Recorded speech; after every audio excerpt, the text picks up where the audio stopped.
Għal darba l-Orkestra taż-Żgħażagħ fi ħdan l-Orkestra Filarmonika ta' Malta ħadet sem Festival Internazzjonali bl-isem ta' Festival Orkestra Ġovanili. Dan huwa avveniment annwali li jsir f'Firenze u l-bliet tal-madwar fl-Italja. Fil-festival ta' din is-sena ħadu sem orkestri taż-żgħażagħ minn 13-il pajjiż minn madwar id-dinja u l-Orkestra taż-Żgħażagħ ta' Malta kienet l-akbar waħda b'54 mużiċist u mużiċista. L-Orkestra Maltija daqet żewġ kunċerti taħt il-bakketta ta' Michael Laws.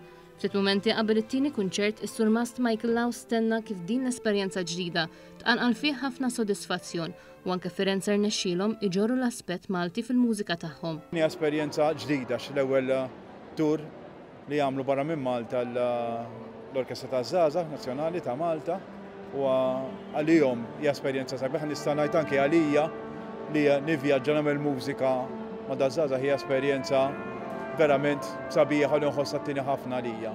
Ħa nagħmlu repertorju varjat ħafna, ovvjament adattat għal dal-ambjent li huwa sajfi u ambjent ta' vaganza biex ngħidlek, però ġibna wkoll kompożizzjonijiet Maltin. Il-kap eżekuttiv tal-Orkestra Filarmonika ta' Malta Vanessa Manġon tennit li din l-esperjenza għandha tgħin liż-żgħażagħ ikomplu jkabbru l-iżvilupp mużikali tagħhom. Inħatejnhom iktar ikabbru l-professjonalità tagħhom u iktar